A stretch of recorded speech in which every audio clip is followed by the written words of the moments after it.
तो चलिए स्टूडेंट्स, अब इसके आगे बढ़ेंगे हम। इसके आगे क्या है, अभी तक हमने अलग अलग पॉइंट पे रखा। जैसे कि पहले हमने रखा, फर्स्ट पॉइंट क्या था, जब वस्तु कहाँ हो, अनंत पर हो, यानी कि इंफिनिटी पर हो। जब वस्तु कहाँ है, अनंत पर है। दूसरा पॉइंट था, जब वस्तु कहाँ है, अनंत व जब वस्तु अनंत व वक्रता केंद्र के बीच हो। ये हमने पढ़ लिया, ठीक है। फिर हमने ये पढ़ा था जड़, जब वस्तु कहाँ है, वक्रता केंद्र पर है, ठीक है। अब हम पढ़ेंगे 14 है, जब वस्तु वक्रता केंद्र तथा फोकस के बीच में है, ठीक है। तो क्या होगा, इस तरीके से हम क्या बनाएंगे, इस तरह से हम बनाएंगे अवतल दर्पण। क्या है, अवतल दर्पण है? नहीं, ये अभी अवतल दर्पण नहीं है, जब तक इसके पीछे पॉलिश नहीं की जाए। अच्छा बच्चों, मैंने पॉलिश किसकी बताई थी? पार्ले की करी, रेड ऑक्साइड का पेंट, या फिर चांदी की भी करी हम इसको कर सकते हैं। इसके पीछे चांदी की पॉलिश कर सकते हैं, ठीक। ये क्या बताया था मैंने, ध्रुव बताया था, ये वाला पॉइंट। इसमें एफ फोकस है, सी क्या है, वक्रता केंद्र है, और अभी हम क्या करेंगे, वस्तु को रखेंगे सी और एफ के बीच में। तो हमने एक वस्तु रख दी जिसको हम ओ डैश बोल रहे हैं।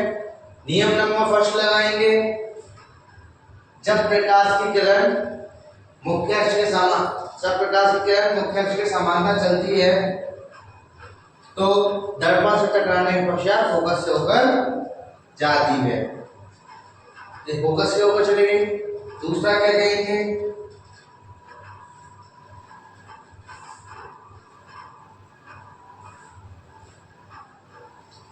जब प्रकाश की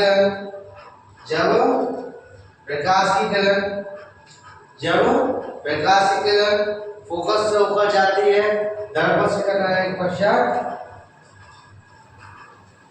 मुख्य अक्ष के समांतर हो जाती है, ठीक है। यहाँ ये दोनों प्रकाश की किरण टकराती है, वहीं पे वस्तु ओ डैश का प्रतिबिंब आई डैश बनता है। इसको हम ओ डैश बोलेंगे जो वस्तु है, इसको हम आई डैश बोलेंगे। और स्टूडेंट्स एक बात ध्यान रखना, इन दोनों के बीच की दूरी सेम होनी चाहिए। यदि हम इनकी बीच की दूरी में अंतर करेंगे तो फिगर हमारा गलत हो सकता है। जैसे कि इसको हम दोबारा से रिक्रिएट करें और सही से करें मेजर,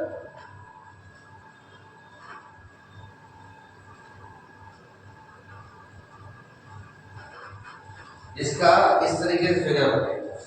इसमें जो है ऑब्जेक्ट इस तरीके से जा रही है, ठीक है, समानता जाएगी, टकराने के पश्चात मुख्य फोकस से होकर जाएगी, उससे टकराने के पश्चात मुख्य अक्ष के समांतर हो जाएगी। जहां ये दोनों प्रकाश की किरण टकराती है वहीं पे वस्तु ओ डैश का प्रतिबिंब आई डैश बनता है।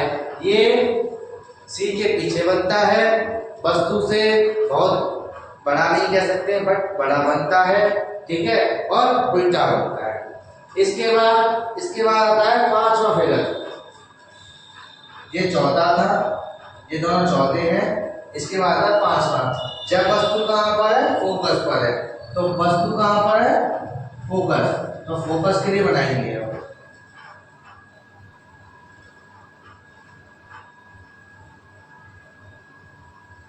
ये हमने रख दी वस्तु ऑब्जेक्ट।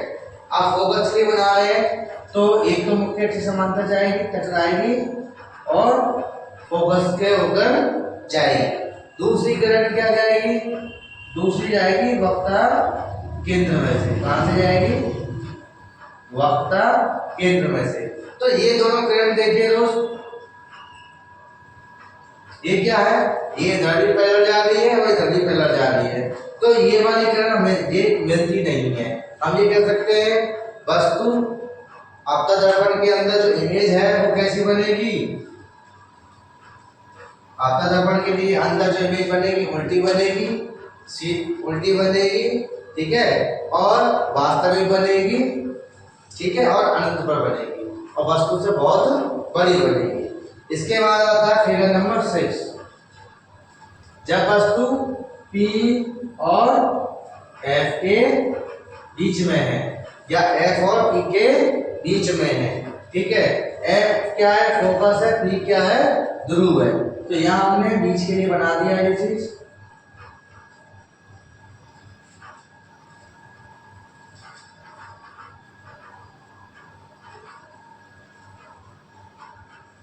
ठीक, ये हमने ऑब्जेक्ट रख दिया, ऑब्जेक्ट का नाम लेंगे हम O डैश, मुख्य अक्ष के समांतर जाएगी, समांतर जाने के बाद कहां से जाती है, F से होकर जाएगी, ठीक, दूसरी कहां से जाएगी, C से होकर जाएगी,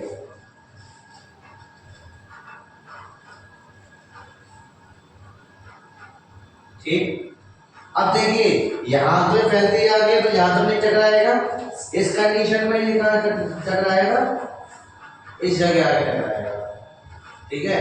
जब इस जगह टकराएगा तो वस्तु से बड़ी बनेगी, ठीक है, वास्तविक की जगह इसको हम आभासी बोलेंगे, क्यों, क्योंकि यह पोलिश है, हम कल्पना कर रहे हैं कि इतनी दूरी पर जाकर बनेगी, तो इस कंडीशन में 6 कंडीशन में ये बहुत इंपॉर्टेंट है ये फिगर। इस कंडीशन में क्या है, सीधी इसी कंडीशन बनेगी और इसी कंडीशन में सीधी नहीं बनेगी, ठीक है, ये ध्यान रखना।